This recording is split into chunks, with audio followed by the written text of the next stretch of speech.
Warren Buffett, one of the world's most successful investors, has a famous rule. If you buy things you do not need, soon you will have to sell things you need. But here's the brutal truth. Most of us are terrible at distinguishing between what we need and what we simply want in the moment. I used to think I had my spending under control. I had a budget, I wasn't in debt, but I was hemorrhaging money on impulse purchases I'd forget about within weeks. Then I discovered one simple rule that saved me $22,000 in a single year without feeling deprived.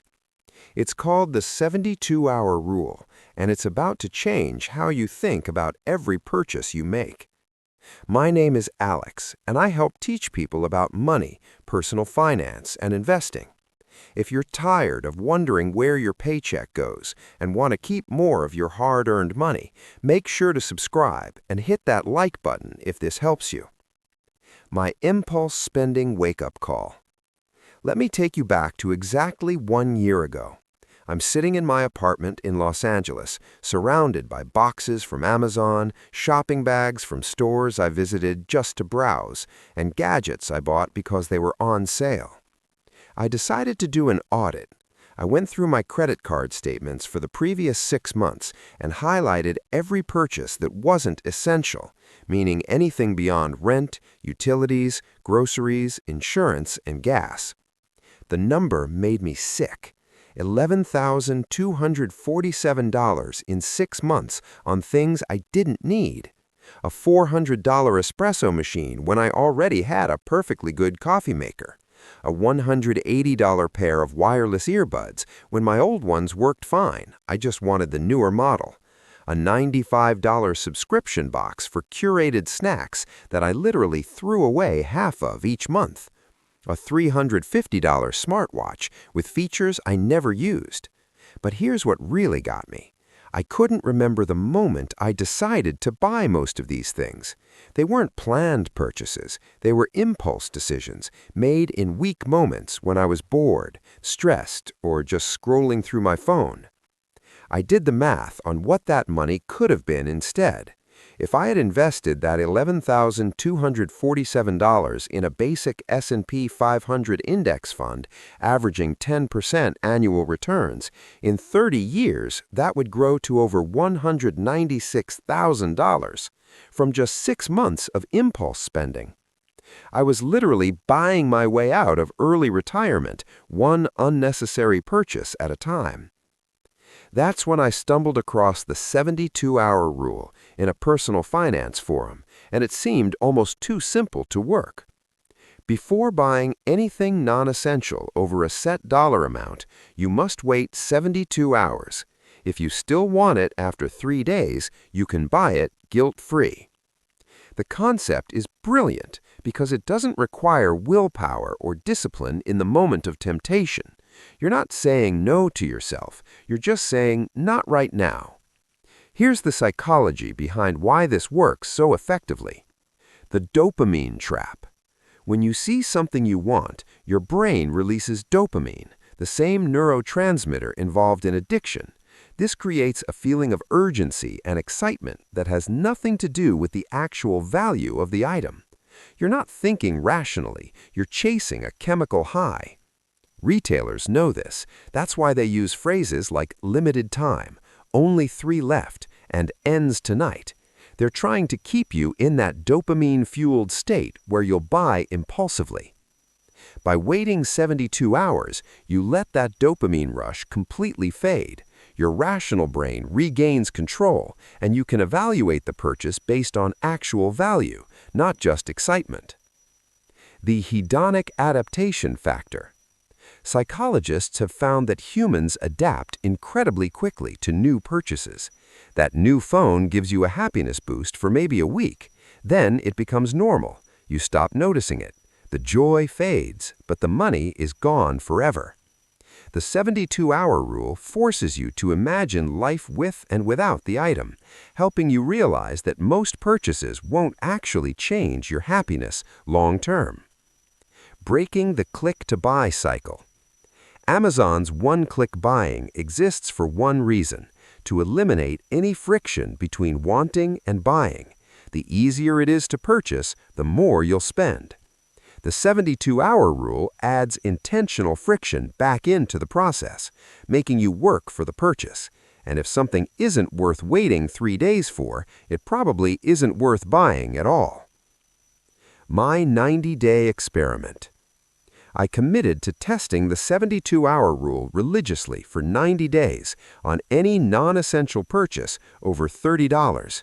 Here's what I tracked and what happened.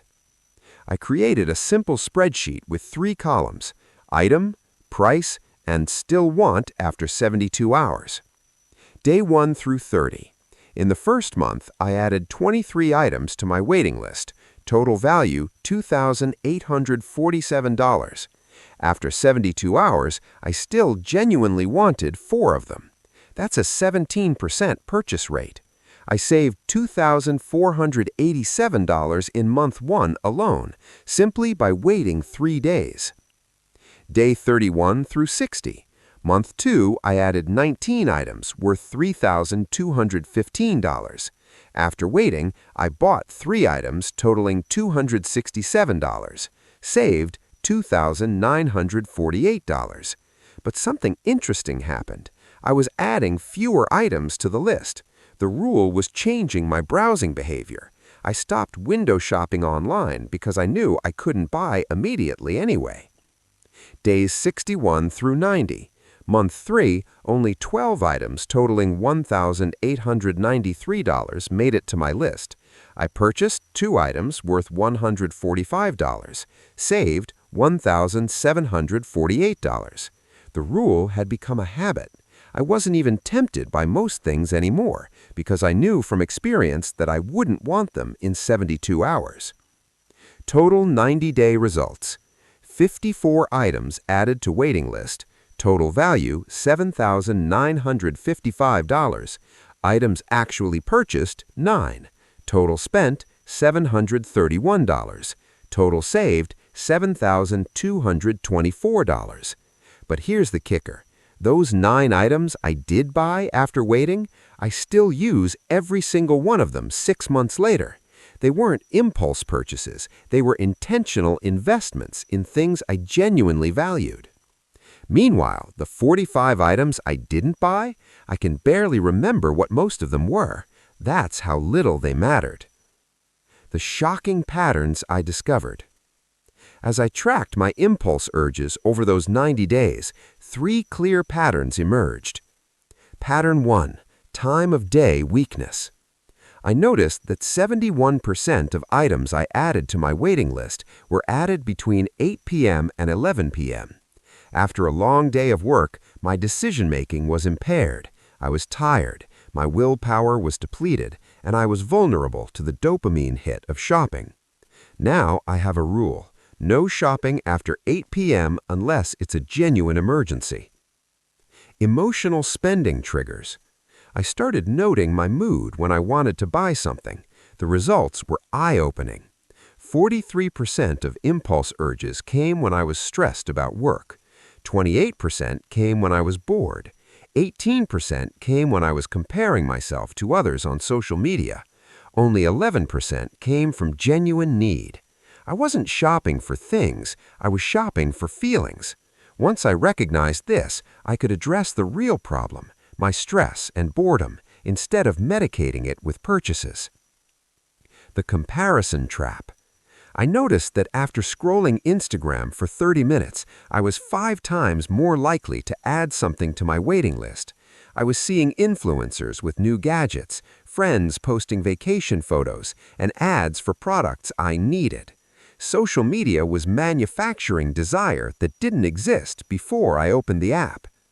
I started limiting social media to 20 minutes per day, and my impulse urges dropped by 40%. Real-world challenges and how I handled them. Challenge 1. But it's on sale.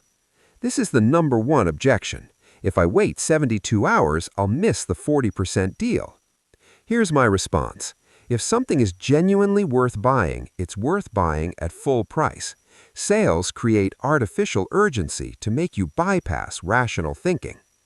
I've missed dozens of sales over the past year. Not once have I genuinely regretted it, because I saved money by not buying things I didn't actually need. Plus, real talk, most sales come back. Black Friday happens every year. Amazon Prime Day happens twice a year. Retailers want your money. They'll create another opportunity to give it to them. Challenge 2. Gifts and special occasions. Someone's birthday is this weekend. You can't wait 72 hours. I get it. My solution, I now keep a running list of gift ideas for important people in my life. When I think of something perfect for someone, I add it to their list immediately. When their birthday or holiday arrives, I already have thoughtful ideas and don't need to impulse shop. For unexpected occasions, I give experiences or gift cards, a coffee date, a homemade dinner, a thoughtful card. These often mean more than last-minute impulse gifts anyway. Challenge 3. Genuine urgent needs. Your laptop dies and you need it for work. Your tire blows out. Your phone screen shatters. These aren't subject to the 72-hour rule because they're genuine needs, not wants. The key is being brutally honest with yourself about what constitutes urgent. A broken work laptop? Urgent. Wanting the newest iPhone when your current one works fine? Not urgent. Challenge 4. Decision paralysis. Some people worry, what if I just keep adding things to my list and never buy anything? That's actually not a problem. That's success. It means you're recognizing that most purchases aren't necessary.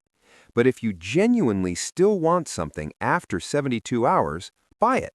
The rule creates intentionality, not deprivation. How to implement the 72-hour rule successfully. If you want to try this yourself, here's my exact system. Step 1. Set your dollar threshold. Mine is $30 for non-essentials. Below that, I don't track it. It's not worth the mental energy. Your threshold might be $50, $100, or $20. Choose based on your income and what amount makes you think twice. Essentials like food, medicine, bills, and genuine urgent needs don't count regardless of price. Step 2. Create your waiting system. I use a simple note on my phone titled 72-hour wait list. Every time I want to buy something, I add item name and where I found it, price, date added, why I want it. After 72 hours, I review the list and decide. If I still want it, I buy it. If not, I delete it and add the saved money to a running total. Alternative methods: leave items in your online shopping cart, take a screenshot, or use a dedicated budgeting app with a wish list feature. Step 3. Ask the hard questions during the wait. During those 72 hours, I ask myself 5 questions. What problem does this solve? Do I already own something that serves this purpose? Where will I keep this, and do I have space? How often will I realistically use this? And what else could I do with this money that might bring more value? These questions usually reveal that I don't actually need the item. Step 4. Track your wins. Every time you don't buy something after 72 hours, record what you saved. I keep a running total in my note. Watching that number grow, $100, $500, $2,000, is incredibly motivating and makes the rule feel rewarding rather than restrictive. Step 5. Redirect the savings. Here's the game changer. Every month, I take half of what I saved through the 72-hour rule and transfer it to my investment account. The other half goes to a guilt-free spending fund for things I genuinely enjoy, like a nice dinner with friends or a concert ticket. This way, the rule doesn't feel like punishment.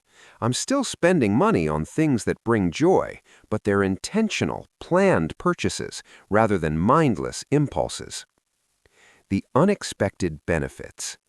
After 1 year of following the 72-hour rule, the financial results are obvious. I saved $22,000 on purchases I would have regretted. That's $22,000 that's now invested and working for me.